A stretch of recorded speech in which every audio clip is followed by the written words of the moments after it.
Well, good evening, everyone, and welcome back to Stories at 7 from the New Deal Creative Arts Center. My name is Joe, and I'm continuing to read from the book Wonder, selected for the Hyde Park Community Read by the Hyde Park Recreation Department and the New Deal Creative Arts Center. I'm going to start part 5, Justin, this evening, and here's a quote on that page. Sometimes I think my head is so big because it is so full of dreams. John Merrick and Bernard Pomerantz's The Elephant Man. If you're following along, I will begin on page 187, Olivia's Brother. The first time I meet Olivia's brother, I have to admit I'm totally taken by surprise. I shouldn't be, of course. Olivia told me about his syndrome, has even described what he looks like. But she's also talked about all his surgeries over the years, so I guess I assumed he'd be more normal looking by now. Well, when a kid is born with a cleft lip and has plastic surgery to fix it, sometimes you can't even tell except for a little scar above the lip. I guess I thought her brother would have some scars here and there, but not this. I definitely wasn't expecting to see this kid in a baseball cap who's sitting in front of me right now. Actually, there are two kids sitting in front of me. One is totally normal looking kid with curly blonde hair named Jack. The other is Augie. I like to think I'm able to hide my surprise. I hope I do. Surprise is one of those emotions that can be hard to fake, though. Whether you're trying to look surprised when you're not, or trying to not look surprised when you are. I shake his hand. I shake the other kid's hand. Don't want to focus on his face. Cool room, I say. Are you Via's boyfriend? He says. I think he's smiling. Olivia pushes down his baseball cap. Is that a machine gun? The blonde kid asks, like I haven't heard that one before. And we talk about Zydeco for a bit, and then Via's taking my hand and leading me out of the room. As soon as we close the door behind us, we hear them laughing. I'm from Brooklyn, one of them sings.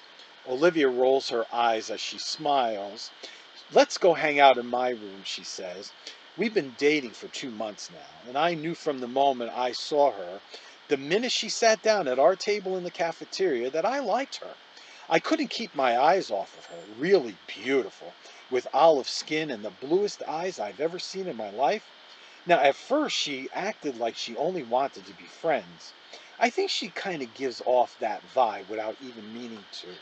Stay back, don't even bother. She doesn't flirt like some other girls do. She looks you right in the eye when she talks to you, like she's daring you. So I just kept looking her right in the eye too, like I was daring her right back. And then I asked her out and she said yes, which rocked. She's an awesome girl and I love hanging out with her. She didn't tell me about August until our third date. I think she used the phrase a cranial facial abnormality to describe his face, or maybe it was cranial anomaly. I know one of the words she didn't use was deformed, though, because that word would have registered with me. So, what do you think? She asks me nervously the second we're inside her room. Are you shocked? No, I lie. She smiles and looks away. You're shocked. I'm not, I assured her. He's just like you said he'd be. She nods and plops down on her bed. Kind of cute how she still has a lot of stuffed animals on her bed. She takes one of them, a polar bear, without thinking and puts it in her lap. I sit I sit down on the rolling chair by her desk. Her room is immaculate. When I was little, she says, there were lots of kids who never came back for a second play date. I mean, lots of kids. I even have friends who wouldn't come to my birthdays because he would be there. They never actually told me this, but it would get back to me. Some people just don't know how to deal with Augie, you know? I nod. It's not even like they know they're being mean, she adds. They're just scared. I mean, let's face it, his face is a little scary, right? I guess, I answer. But you're okay with it? She asks me sweetly. You're not too freaked out or scared? Oh, I'm not freaked out or scared, I smile. She nods and looks down at the polar bear on her lap. I can't tell whether she believes me or not, But then she gives the polar bear a kiss on the nose and tosses it to me with a little smile. I think that means she believes me, or at least that she wants to. Valentine's Day. I give Olivia a heart necklace for Valentine's Day, and she gives me a messenger bag she's made out of old floppy disks. Very cool how she makes things like that. Earrings out of pieces of circuit boards, dresses out of t-shirts, bags out of old jeans. She's so creative. I tell her she should be an artist someday, but she wants to be a scientist, a geneticist, of all things. She wants to find cures for people like her brother, I guess. We make plans for me to finally meet her parents, a Mexican restaurant on Amesford Avenue near her house on Saturday night. All day long I'm nervous about it, and when I get nervous my tics come out. I mean, my tics are always there, but they're not like they used to be when I was little. Nothing but a few hard blinks now, the occasional head pull, but when I'm stressed, they get worse, and I'm definitely stressing about meeting her folks. They're waiting inside when I get to the restaurant. The dad gets up and shakes my hand, and the mom gives me a hug. I give Augie a hello fist punch and kiss Olivia on the cheek before I sit down. It's so nice to meet you, Justin. We've heard so much about you. Her parents couldn't be nicer. Put me at ease right away. The waiter brings over the menus, and I notice his expression the moment he lays eyes on August. But I pretend not to notice. I guess we're all pretending not to notice things tonight. The waiter, my tics, the way August crunches the tortilla chips on the table and spoons the crumbs into his mouth. I look at Olivia and she smiles at me. She knows. She sees the waiter's face. She sees my tics. Olivia is a girl who sees everything. We spend the entire dinner talking and laughing. Olivia's parents ask me about my music, how I got into fiddle and stuff like that, and I tell them about how I used to play classical violin, but I got into Appalachian folk music and then Zydeco. And they're listening to every word like they are really interested. They tell me to let them know the next time my band's playing a gig so that they can come to listen. Well, I'm not used to all this attention, to be truthful. My parents don't have a clue about what I want to do with my life. They never ask. They never talk like this. I don't think they even know that I traded my Baroque violin for an 8-string Hardanger fiddle 2 years ago. After dinner, we go back to Olivia's for some ice cream. Their dog greets us at the door. An old dog, super sweet. She's thrown up all over the hallway, though. And Olivia's mom rushes to get paper towels while the dad picks the dog up like she's a baby. "What's up, old girlie?" he says, and the dog's in heaven, tongue hanging out, tail wagging, her legs in the air at awkward angles. "Dad, tell Justin how you got Daisy," says Olivia. "Yeah," says Augie. The dad smiles and sits down in a chair with the dog still cradled in his arms. It's obvious he's told this story lots of times, and they all love to hear it. "So, I'm coming home from the subway one day," he says, "and a homeless guy I've never seen in this neighborhood before is pushing this floppy mutt in a stroller.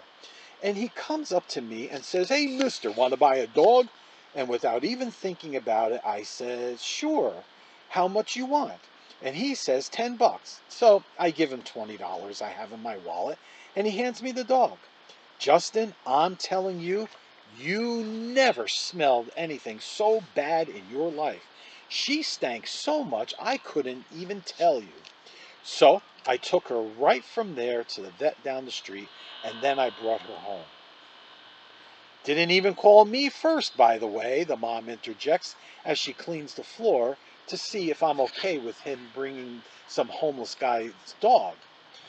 The dog actually looks over at mom when she says this, like she understands everything everyone is saying about her.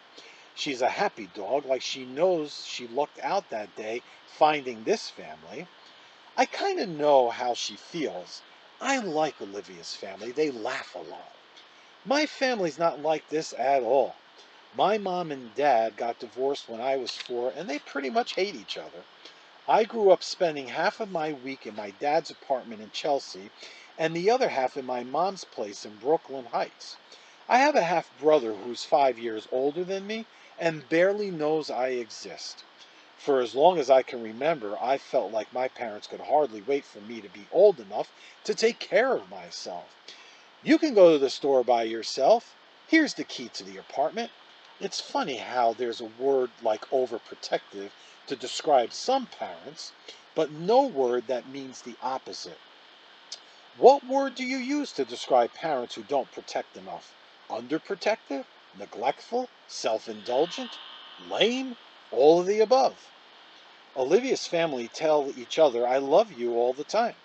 I can't remember the last time anybody in my family said that to me. By the time I go home, my tics have all stopped. Our Town.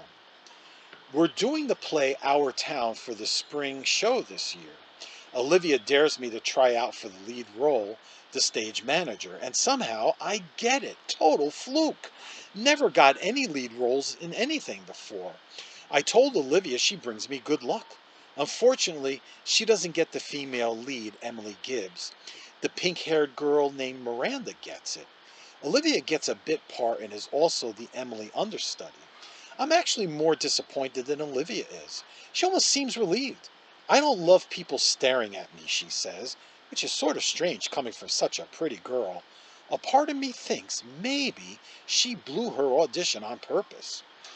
The spring show is at the end of April. It's mid-March now, so that's less than 6 weeks to memorize my part.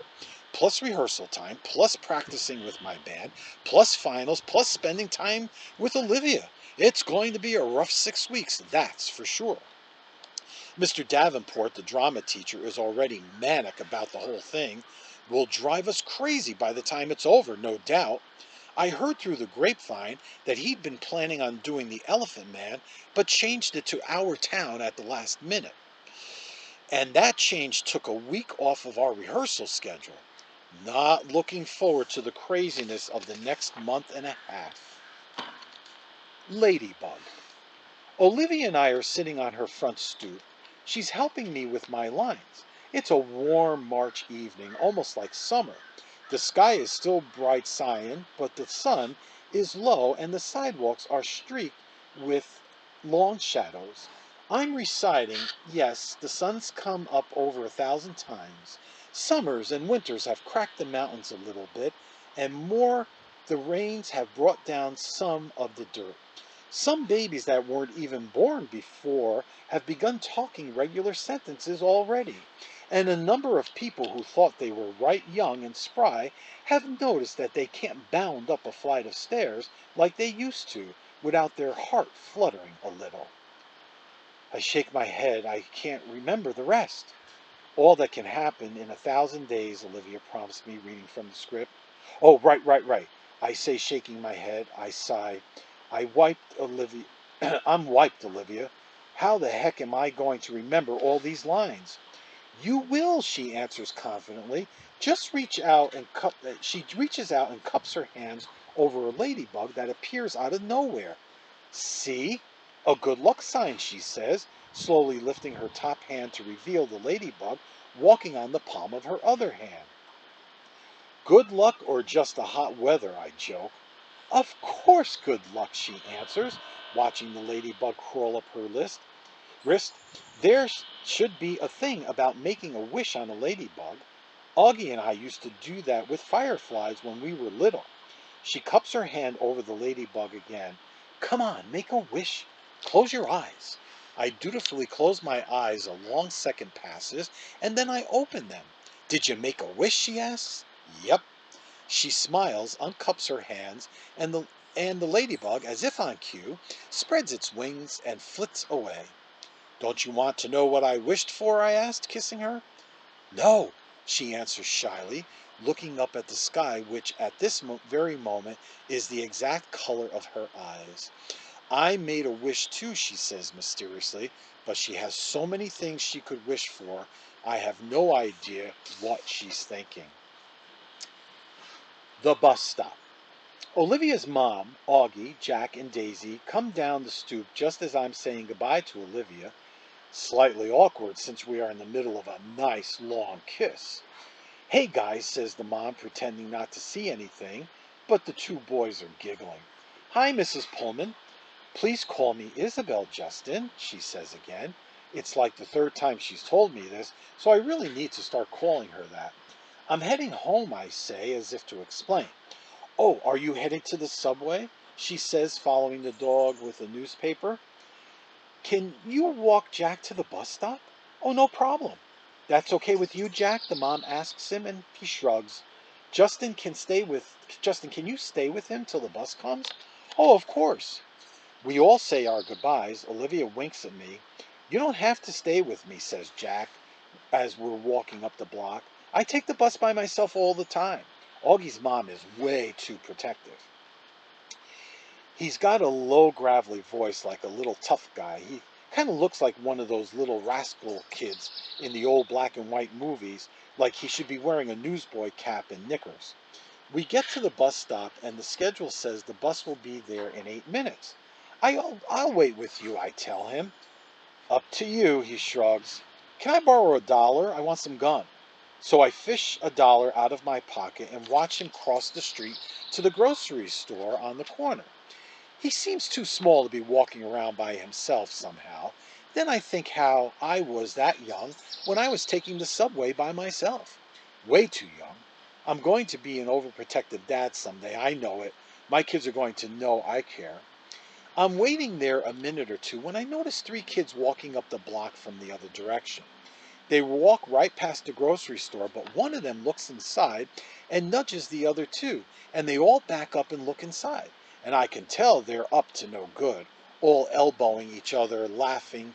One of them is Jack's height, but the other two look much bigger, more like teens. They hide behind the fruit stand in front of the store, and when Jack walks out, they trail behind him, making loud throw-up noises. Jack casually turns around at the corner to see who they are, and they run away, high-fiving each other and laughing. Little jerks. Jack crosses the street like nothing happened and stands next to me at the bus stop, blowing a bubble. Friends of yours, I finally say. Ha, he says. He's trying to smile, but I can see he's upset. Just some jerks from my school, he says. Kid named Julie and his 2 gorillas, Henry and Miles. Do they bother you a lot? No, they've never done that before. They'd never do that in a school or they'd get kicked out. Julian doesn't even live around here, so I guess it was just bad luck running into him. Oh, okay, I nod. It's not a big deal, he assures me. We both automatically look down Amesfort Avenue to see if the bus is coming. We're sort of in a war, he says after a minute, as if that explains everything. Then he pulls out this crumpled piece of loose-leaf paper from his jean pocket and gives it to me. I unfold it, and it's a list of names in 3 columns.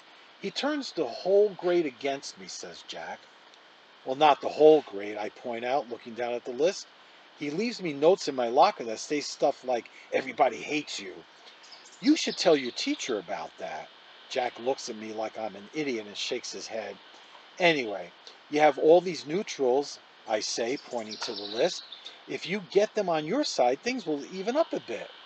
Yeah, well, that's really going to happen, he says sarcastically. Why not? He shoots me another look like I'm absolutely the stupidest guy that he's ever talked to in the world. What? I say. He shakes his head like I'm hopeless.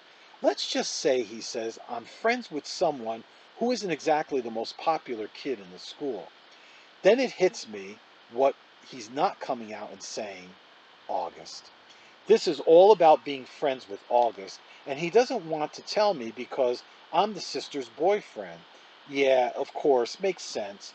We see the bus coming down Amesfort Avenue. Well, just hang in there, I tell him, handing back the paper. Middle school is about as bad as it gets, and then it gets better. Everything will work out. He shrugs and shoves the list back into his pocket. We wave by, and when he gets on the bus, I watch it pull away. When I get to the subway station 2 blocks away, I see the same 3 kids hanging out in front of the bagel place next door. They're still laughing and yucking each other like they're some kind of gangbangers, little rich boys in expensive skinny jeans acting tough. Don't know what possesses me, but I take my glasses off, put them in my pocket, and tuck my fiddle case under my arm so the pointy side is facing up. I walk over to them, my face scrunched up, mean looking.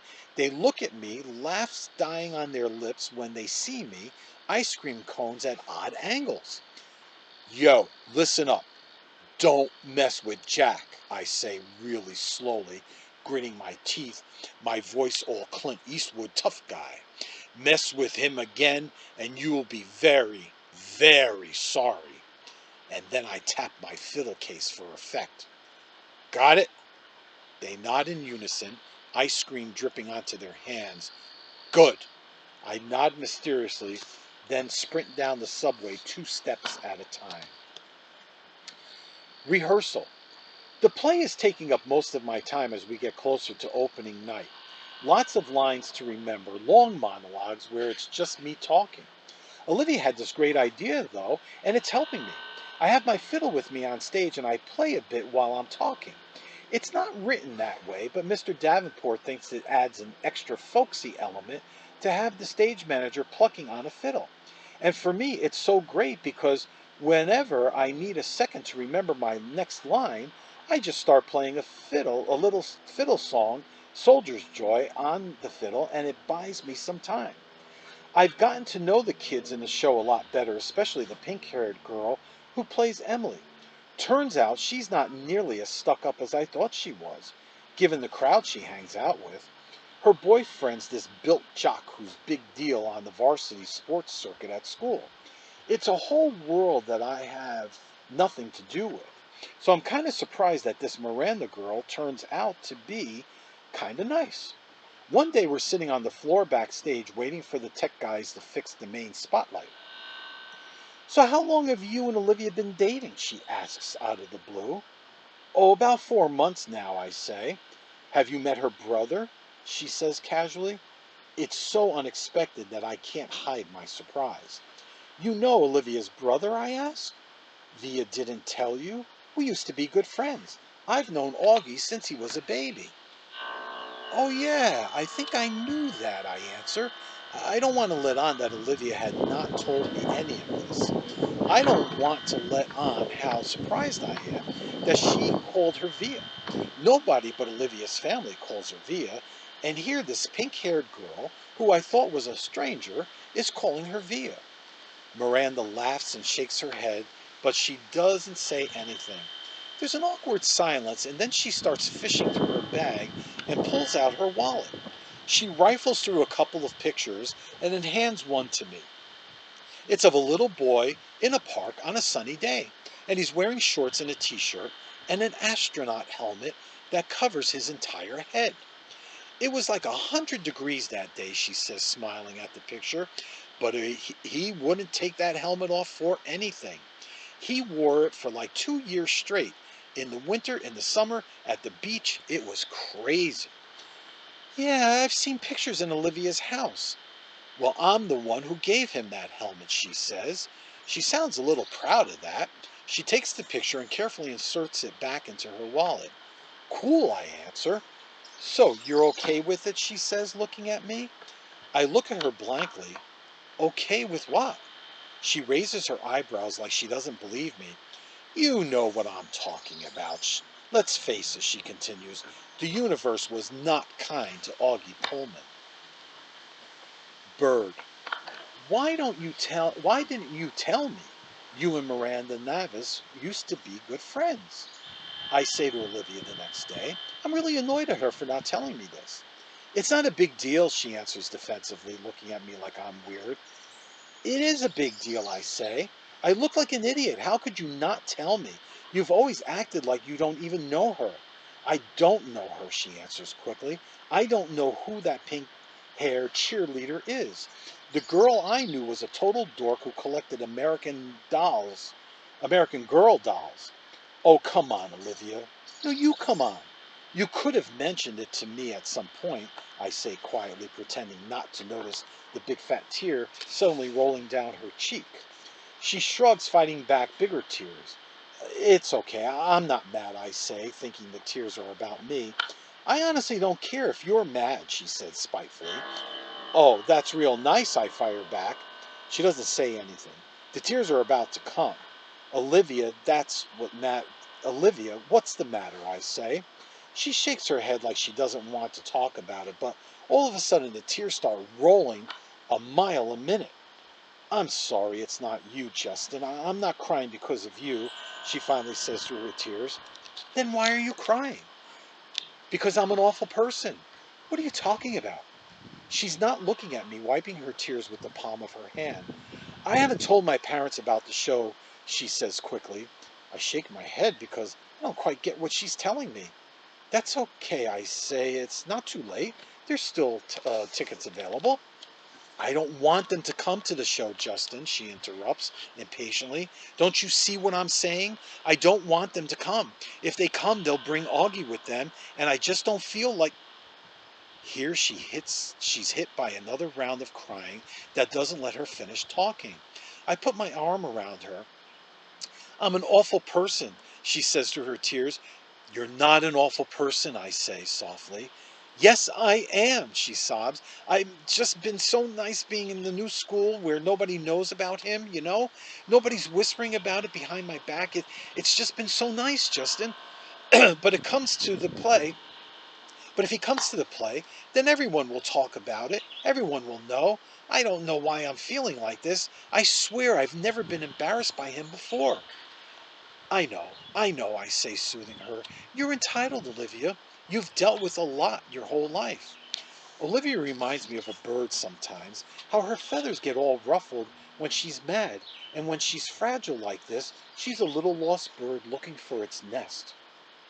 So I give her my wing to hide under, the universe. I can't sleep tonight. My head is full of thoughts that won't turn off. Lines from my monologues, elements of the periodic table that I'm supposed to be memorizing, theorems I'm supposed to be understanding. Olivia, Augie. Miranda's words keep coming back. The universe was not kind to Augie Pullman. I'm thinking about a lot and everything it means. She's right about that. The universe was not kind to Augie Pullman. What did that little kid ever do to deserve his sentence? What did the parents do? Or Olivia? She once mentioned that some doctor told her parents that the odds of someone getting the same combination of syndromes that came together to make Augie's face were like 1 in 4 million. So, doesn't that make the universe a giant lottery then? You purchase a ticket when you're born, and it's all just random whether you get a good ticket or a bad ticket. It's all just luck. My head swirls on this, but then softer thoughts soothe, like a flatted third on a major chord. No, it's not all random. If it really was all random, the universe would abandon us completely. And the universe doesn't. It takes care of its most fragile creations in ways we can't see. Like with parents who adore you blindly, and a big sister who feels guilty for being human over you, and a little gravelly voiced kid whose friends have left him over you, and even a pink haired girl who carries your picture in her wallet. Maybe it is a lottery, but the universe makes it all even out in the end. The universe takes care of all its birds. Okay, we'll stop there. And that's actually the end of part 5 as well. I believe Miss Teresa will be picking up next with part 6. So you're invited back to come for the remainder of the book. And please, once again, remember that you can visit the Hyde Park Recreations Facebook page and the Hyde Park Town's website to get more information about the book Wonder and some fun activities that you could do while you're reading along. It's been my pleasure to read with you this week, and I hope you enjoyed this portion of the book as well as the entire book. So be well and have a good evening. Bye now.